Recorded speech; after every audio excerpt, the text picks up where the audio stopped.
सभी को नमस्कार। आज हम करते हैं कि हम दो वस्तु का प्रयोग करते हैं तो हम संतुलन की स्थिति में कब होते हैं। उपयोगिता विश्लेषण में हमने पिछले लेक्चर में पढ़ा कि एक वस्तु का प्रयोग किया तो हम संतुलन पे कहाँ थे।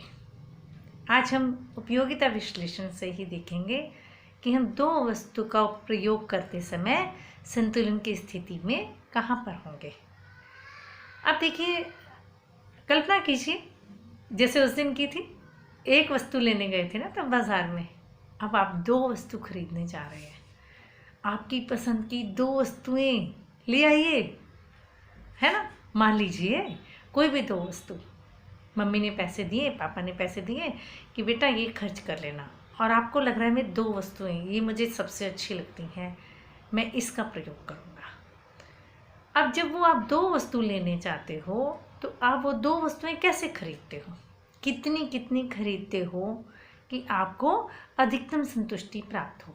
ये हमने पिछले लेसन में पढ़ा था। उपभोक्ता संतुलन की स्थिति में तब होता है जब वह अपनी आय को इस प्रकार खर्च करता है कि उसे अधिकतम संतुष्टि प्राप्त होती है। क्लियर।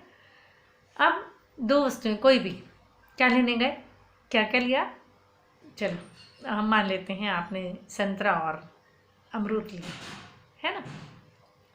ये सबको याद होगा कि घटती सीमांत उपयोगिता का नियम सबको याद है ना। हाँ, वो हम यहाँ यूज़ करेंगे। दो वस्तुओं के लिए आपकी उपभोक्ता संतुलन की शर्त है MUX/PX is equal to MUY/PY। X आपकी एक वस्तु है, कोई भी वस्तु जो आप मान रहे हैं ना, संतरा मान रहे हैं या अमरूद मान रहे हैं, चॉकलेट मान रहे हैं, टॉफ़ी मान रहे हैं, कोई भी दो चीज़ जो आप मान के चल रहे हैं। एक्स वस्तु एक को मान लिया हमने, एक को नाम दे दिया वाई।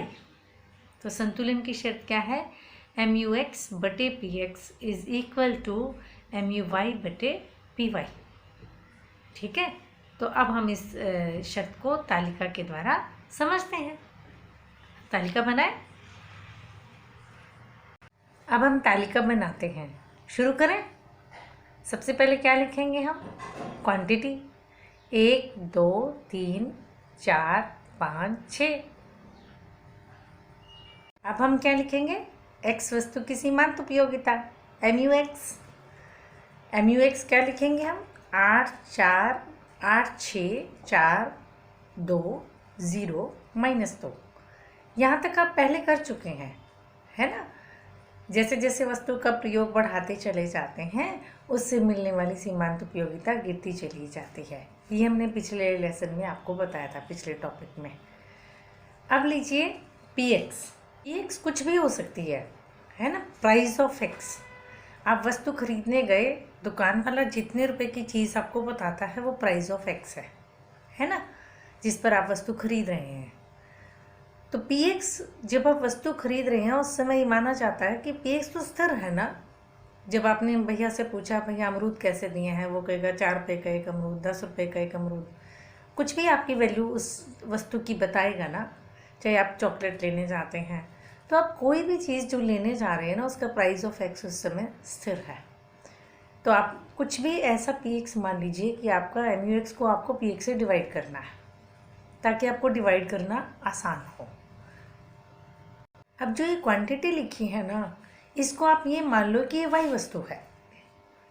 अब MUY क्या बन जाएगा, MUY भी तो गिरेगी ना, चाहे वो। अब आप MUX/PX निकाल लो। MUX की लाइन दी हुई है, इसको PX से डिवाइड कर दो, ये आ जाएगा। क्या है आपका, 4 3 2 1 0 -1।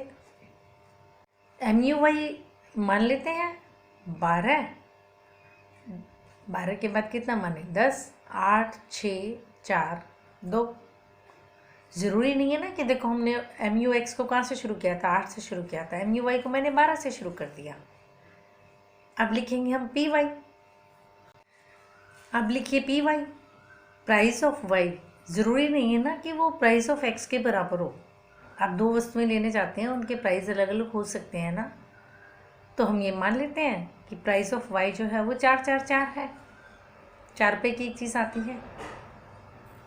अब निकालिए कि पी वाई जो है एम यू वाई बटे पी वाई क्या हो जाएगी। देखो भाग दे लो, 3, 2.5, 2, 1.5, 1 और 0.5। अब ये आपकी तालिका बन गई है ना। अब इसमें आपने क्या देखना है, एम यू एक्स बटे पी एक्स की लाइन को देखो और एम यू वाई बटे पी वाई की लाइन को देखो। क्या कोई अक्षर आपको ऐसा लगता है कि ये अक्षर तो इस लाइन में भी है और इसमें भी है। आपको 3 और 3 अक्षर एक जैसा दिख रहा होगा, 2 और 2 अक्षर एक जैसा दिख रहा है, 1 और 1 दिख रहा है।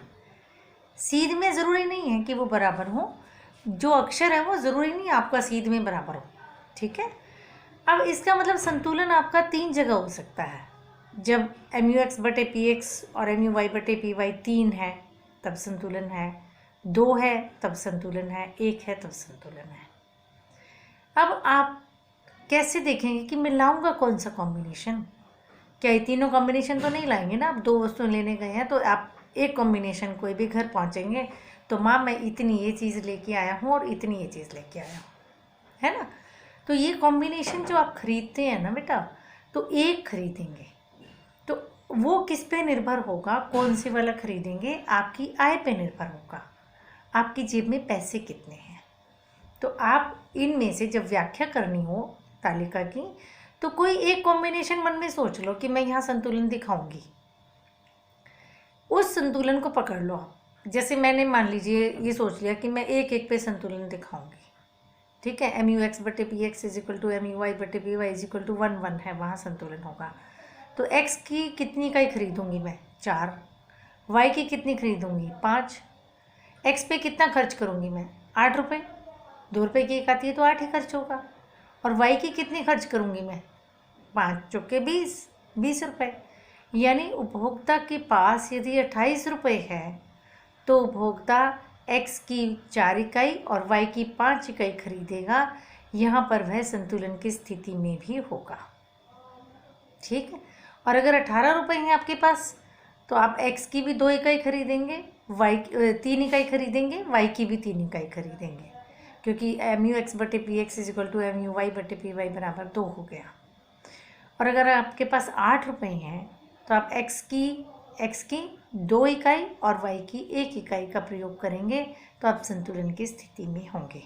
तो तीनों कॉम्बिनेशन में से कोई एक कॉम्बिनेशन चुन लें और आप कैलकुलेट कर लें मेरे पास कितने रुपए होने चाहिए और नीचे लिख दें कि उपभोक्ता के पास इतने पैसे होंगे तो वह ये वाला कॉम्बिनेशन खरीदेगा। तो हमने आज क्या समझा, एम यू एक्स बटे P X is equal to M U Y बटे पी वाई हो तो उपभोक्ता 2 वस्तुओं के लिए संतुलन की स्थिति में होता है। क्लियर।